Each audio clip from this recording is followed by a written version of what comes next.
Welcome YouTube, it's Rob Monty here with another episode of Wrestling News. How's it going, guys? I hope you all enjoyed Raw last night. And speaking of Raw last night, we have a return. A return as you guys saw last night. We saw against Akira Tozawa versus Jinder Mahal. And let me tell you this, I think they're bringing back Jinder as the heel Jinder Mahal that we all know and love. The one that actually won the WWE title, not the Shanti. So I'm excited to see Jinder back. I would love to see him and Drew go at it. I would love that. That's a fresh match right there. All right, so today's news is going to consist of many things, such as Gerald Brisco being furloughed, Cain Velasquez. Oh my God, he's made the news today. Also, we're also going to be talking about how basically there's new things going on in WWE headquarters, such as a new Intrim CFO. And then on top of that, we're also going to be talking about what we got here. Callisto has news for us, an update. Yay! And then also, I think the biggest news, which we'll probably finish off with, will be Teddy Hart's court date. All right? So, let's begin. First match.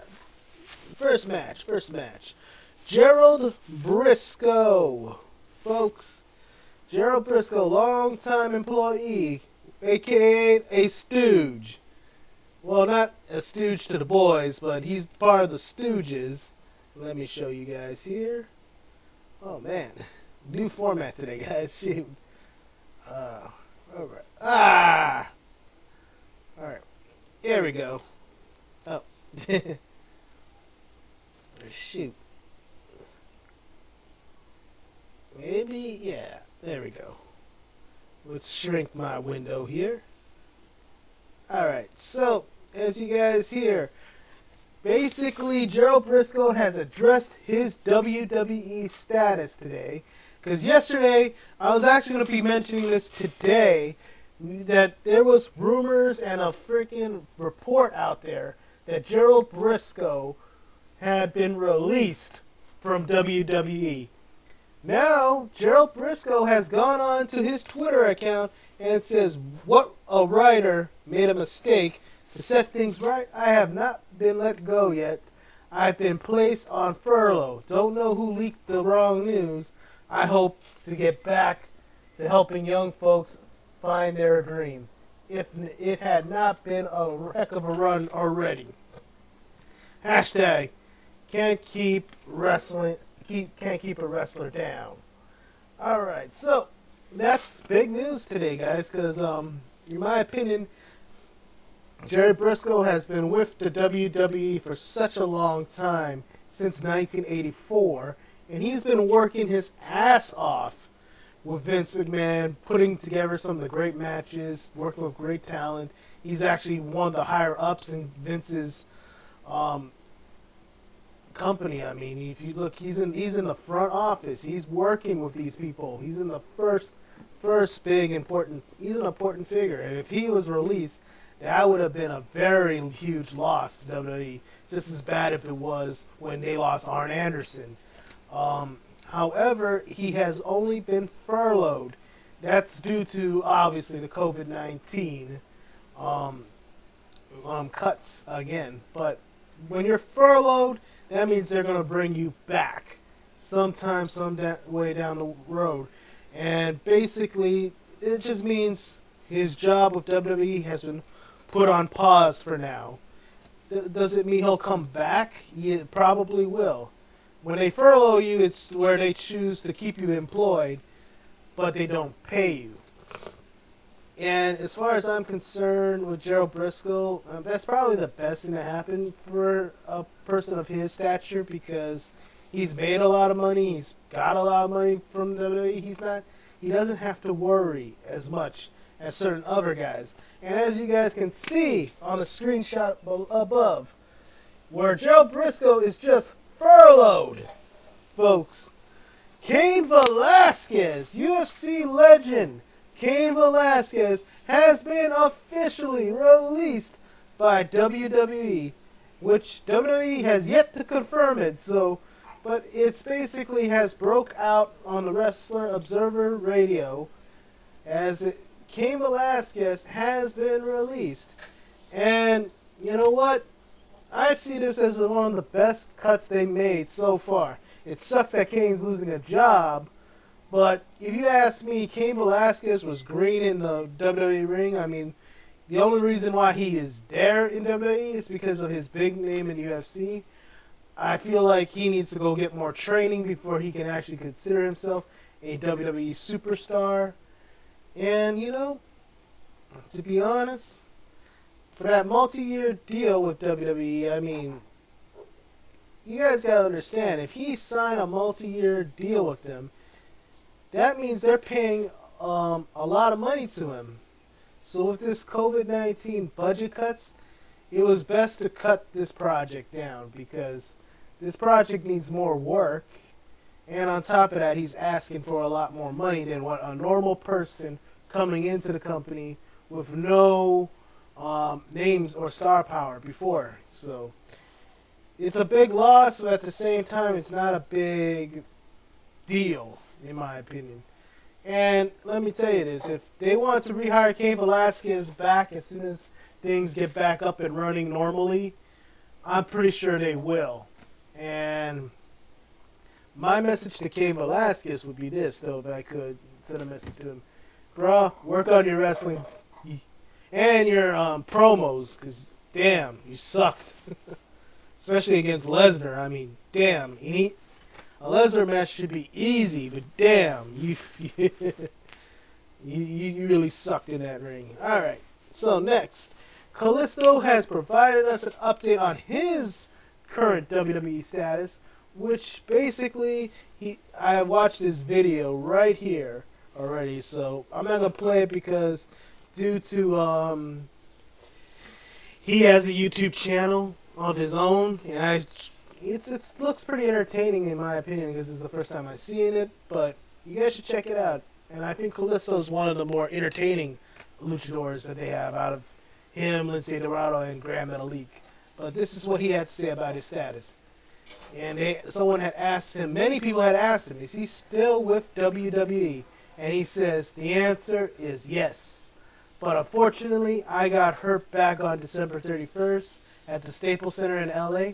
So I ended up having AC separation on my shoulder and some ligament tear. Thank God no surgery, but it's a long recovery, and I'm taking time to come back, and I want to come back 100%.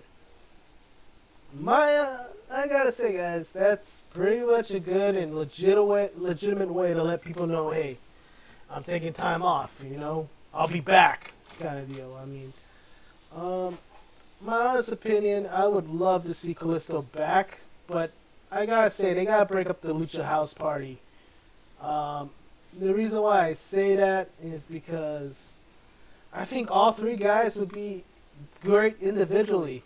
And when I look at Kalisto, I mean, he can be made into a big star already. I mean, to me, he already has a very unique look to him. And I would just love to see Kalisto do something else than be part of a small stable because they're not doing anything with them, you know? And I think he could be the face of the Cruiserweight division for one. And on top of that, he's already won the United States title. So he's already a big name. I would actually like to see something new with Kalisto, to be honest. And Lince Dorado and Grand Metalik, in my opinion. But I'm glad that he's doing fine. And I hope that he continues to recover good. And can't wait to see you back in the ring, buddy. That's how I see it.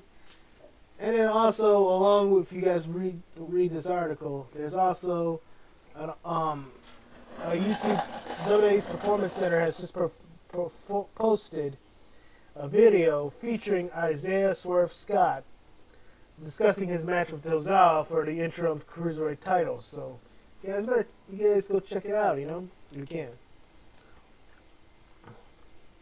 Next, alright, we're saving that for later. Alright, so as you guys know, last night on Raw, there is a big Tag Team Championship match booked for next week's Raw. Next week's Raw is going to be taped instead of live next week, but it's going to feature the Viking War Raiders versus the Street Profits. And basically, the Street Profits are down and they're ready to fight. And the Viking Raiders guys have said they want the smoke. So, big Tag Team Championship match next week on Monday Night Raw. It's going to be a taped Raw, obviously, but it should be a great match to watch. I think both teams are great, and they have bright futures ahead of them. I know a lot of people are down on the tag team division in WWE a lot, especially when they look at AEW's tag team division. But I like WWE's tag team division better because it's more diverse versus AEW's tag team division. Just because I feel like a lot of the guys on AEW's tag team division are all just, practically almost the same in a sense. I mean, they have different styles, but it's like the match that they work is pretty much the same thing. I mean, they're doing high spots, they're doing all kinds of crazy shit and all that kind of stuff, and I feel like I'm watching the same match over and over. I know some people are going to disagree with me on that, but when I watch WWE's tag team division, I get a little bit of what they're doing. I get a little bit of the powerhouse from like the War Raiders. When Gallows and Anderson were there, we had some dirty players there. Montez Ford and Angelo Dawkins have been providing us with a lot of entertainment. I like the tag team division on WWE just because it's more diverse. It's more diverse in styles. It's not the same crap. There's not a there's not too many dives going on in the match, Whereas I'm watching AEW's tag team matches, and it's like, okay, crazy move there, high spot there, a dive here, a dive there. I mean, I understand you want to take the fans for a twisty twist, but it's like I'm watching a video game tag team match the whole fucking time, and quite honestly, that kind of gets boring after a while. So, I know some people will say the WWE tag team is boring, but it's a different style, and it's a smarter way to work. I guess nobody likes it, but I do. I mean, and you know what? Someone told me this. Someone's got to like it, So, hey, that's my opinion. If you like AEW's tag team division better, good for you. Good on you, I mean, I'm not going to hate on it. But I like WWE's tag division. Alright, so let's see what we got here. Oh, yeah. This is also announced from last night. Along with the video of Seth and Drew signing their contract for their championship match, MVP has announced that he has 2 new clients that he's now managing. Now, as you guys know, MVP is part-time wrestling, but he's also a backstage producer right now. And in fact, trying to wet his feet into management right now. As he is now going to be managing Brendan Vink and Shane Thorne. I think this will help Shane Thorne more than Brendan Vink, but it's a good thing because these guys are finally going to get more TV time. I think they're going to get more character, and with MVP as their mouthpiece, it really will really help them out. And as far as Ricochet and Cedric Alexander goes in their match next week, I mean, I think Ricochet and Cedric are killing it. I think they're going to be a great tag team to watch in the future, guys. Watch Ricochet and Cedric Alexander. I think they're going to make a great tag team. So, right there. All right. Next, what we got?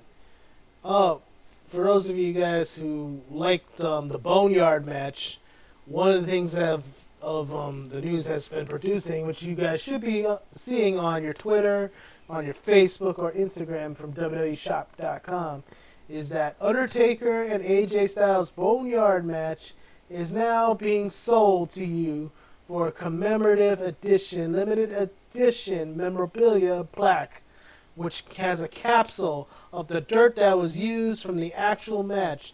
So that means the same dirt that AJ used in Taker's face, or the dirt that Taker dumped on AJ. I would love to have the hand from that they made out of to say that was AJ Styles' hand, but you know.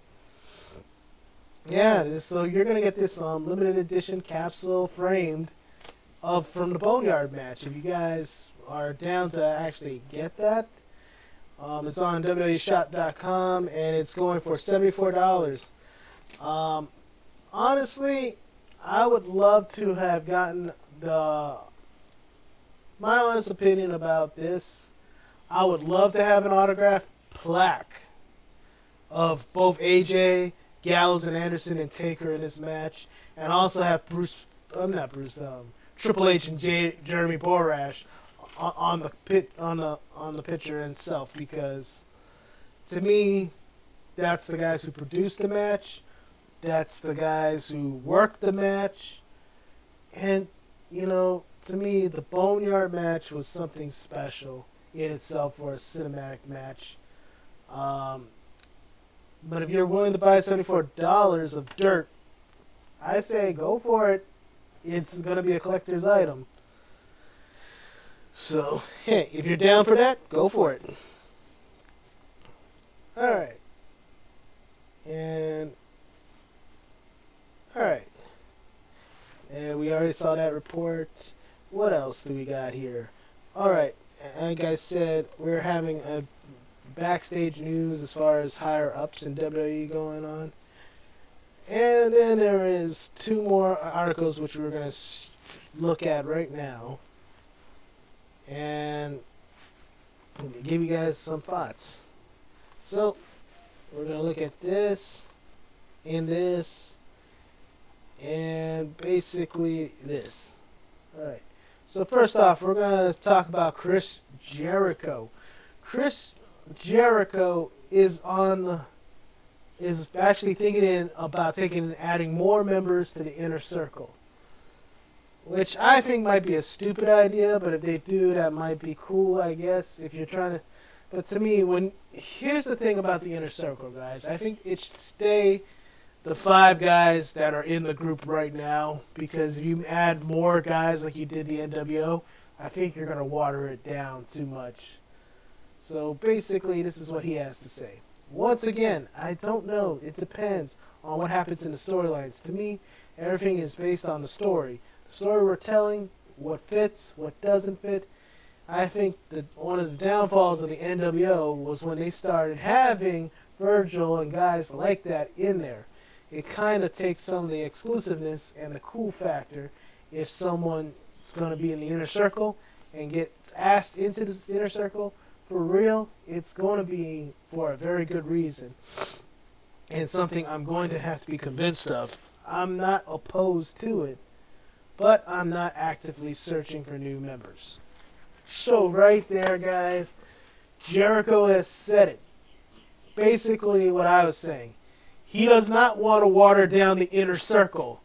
He would want the Inner Circle to stay hot as long as it can, without having to lose that exclusiveness, that elusiveness, and the cool factor that the Inner Circle is bringing. So he doesn't want to water down his group. And then this is what he had to say about underrated talent. I think MJF is a lot like Sammy Guevara. He's moving up the ladder. And he's doing a great job at 23, 24 years old. I think Darby Allin's the same. I think Jungle Boy has a huge upside.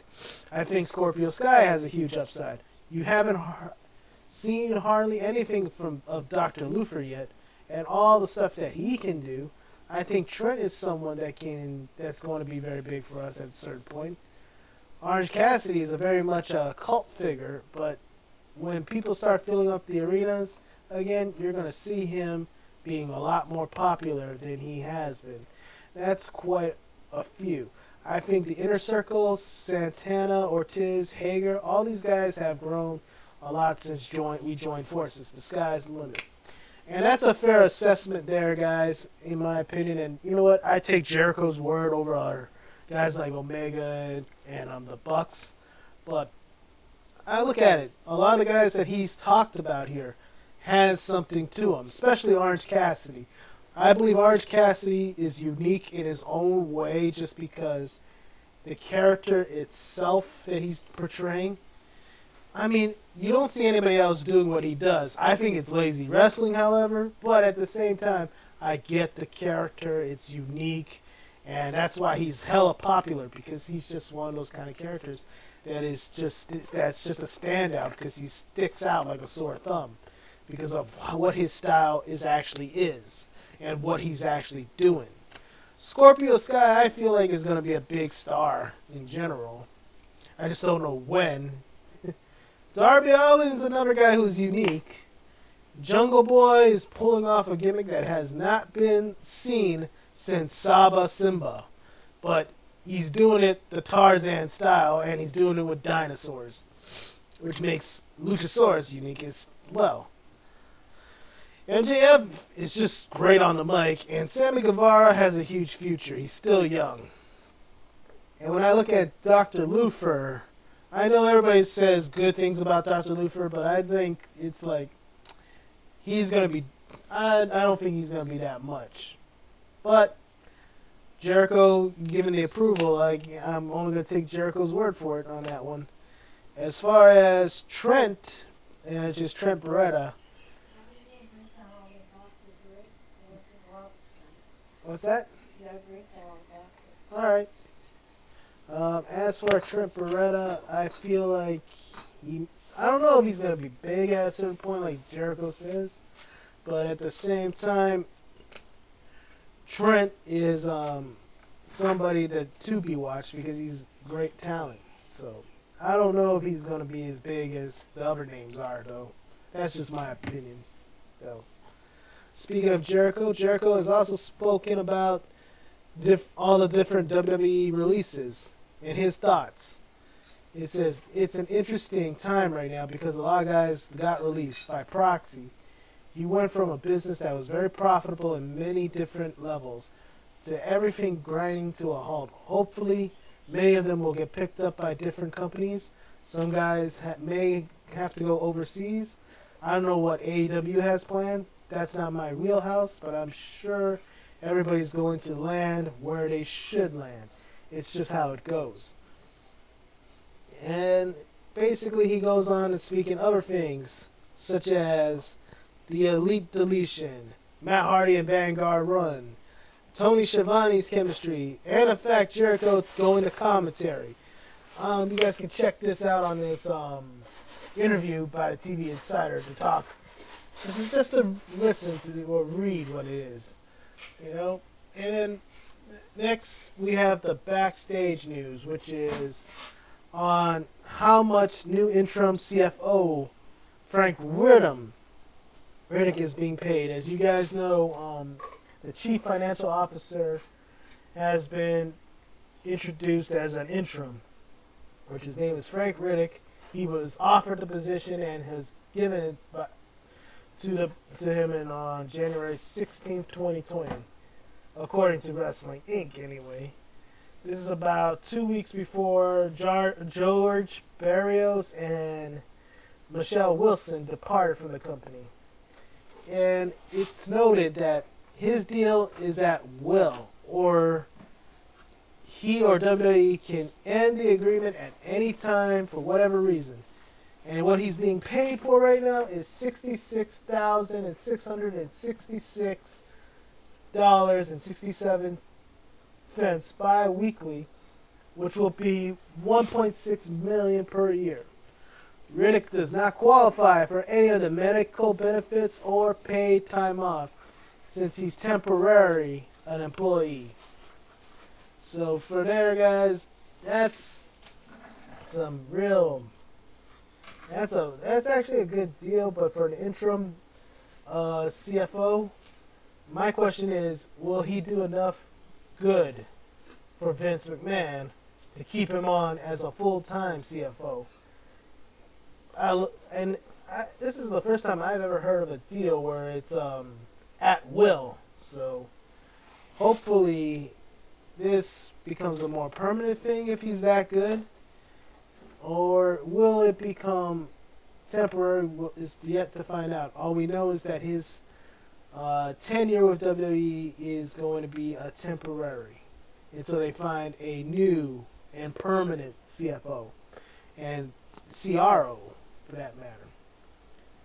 And of course, like everybody else in WWE, which I know a lot of fans hate the idea, Rick will report directly to Vince McMahon. And for those of you who are pissed off by that whole statement right there, will report directly to Vince McMahon, understand, guys, he's the owner of the company. He's basically the guy who pays everybody's paycheck. So even though guys who write the show, they all get their paycheck from Vince McMahon. The talent too. It's Vince's company. So wouldn't he want his employees to report directly to him if they have something for him to know? That's my question to a lot of people. And then lastly, before we go into the court date, Jake Roberts sends a very harsh warning to Dustin Rhodes ahead of the Lance Archer match. As he says it, I'm laying it out there, plain and simple. Lance is going to fuck you up. He also added, if you don't walk away from this, you'll be carried away from this. And it's all said in this video right here. Which I'm going to say this TNT Championship, guys, I'm looking forward to who becomes TNT Champion. I really believe it's going to be Lance Archer versus Cody Rhodes. And I believe Cody's going to win it somehow. That's who I believe is going to win. If Lance Archer wins, well, that's going to be a huge-ass impact right there. Really.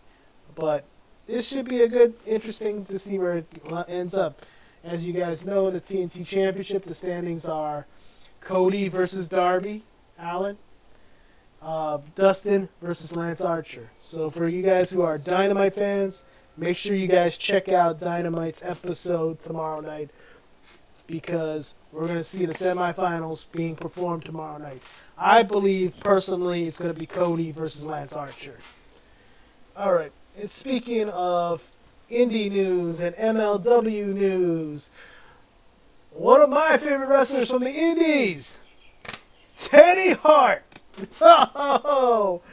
Teddy Hart, as you guys know, he is facing multitude charges of stemming from various arrests, notably his arrest in February on charges of possession and possession of Schedule III controlled substance, and possession with intent to sell and distribute these substances.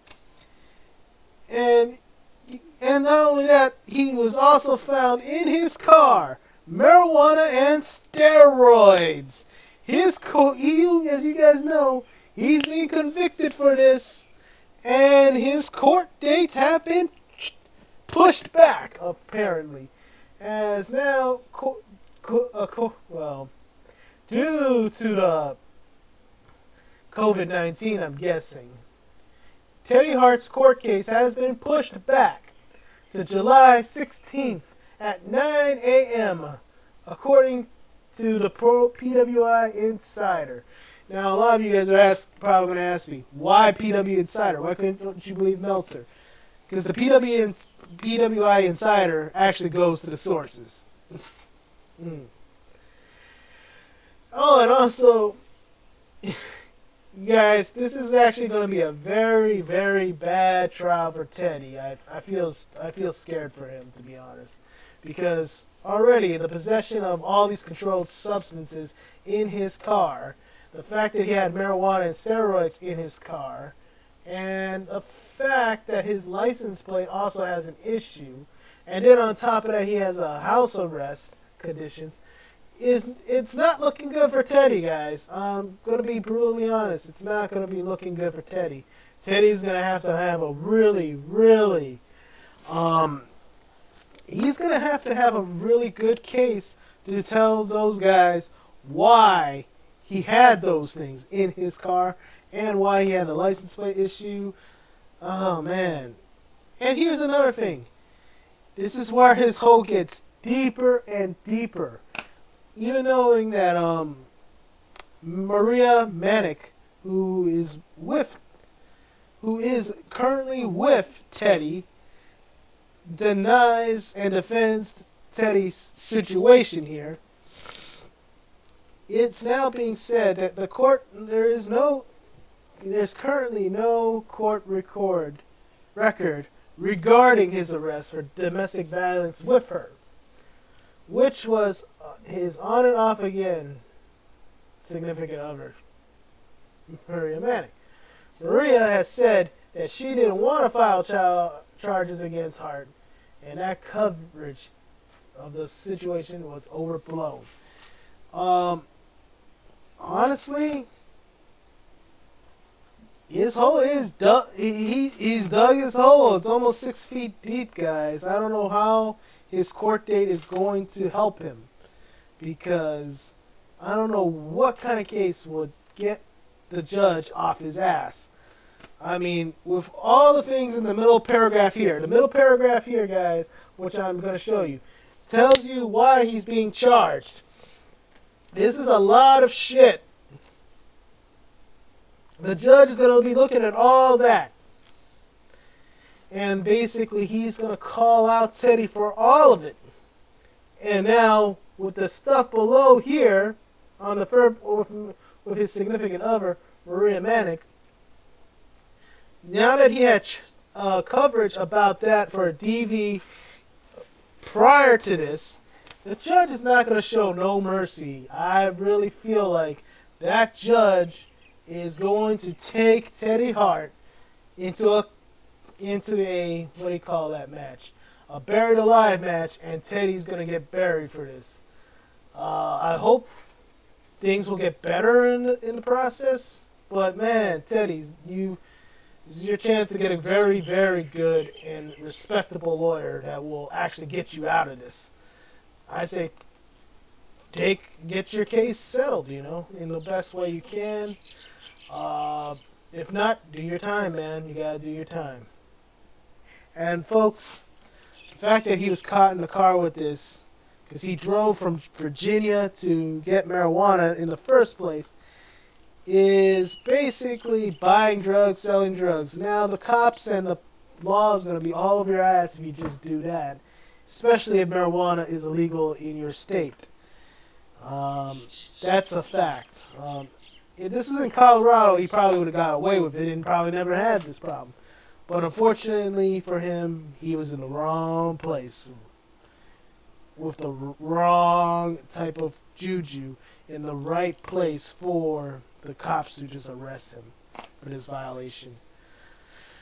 So, yeah. Hope that Teddy will get his shit together, I mean, this is one of the reasons why he has a hard time finding true work. And let me tell you this, if you're MLW, Major League Wrestling, I give you a lot of credit. You guys have a lot of grace. And you guys really, really take care of the guys, even when they're in trouble. But I know this is not going to look good on you guys for some reason.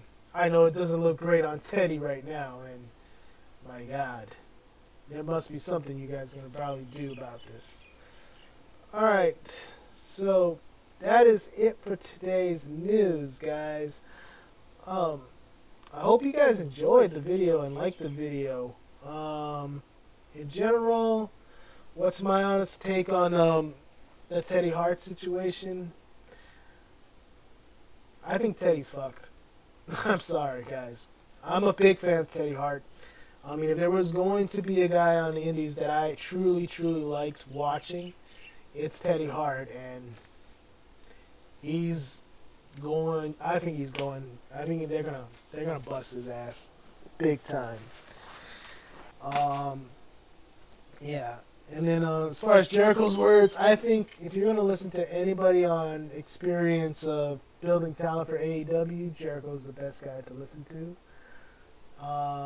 Yeah, and then what else did we talk about?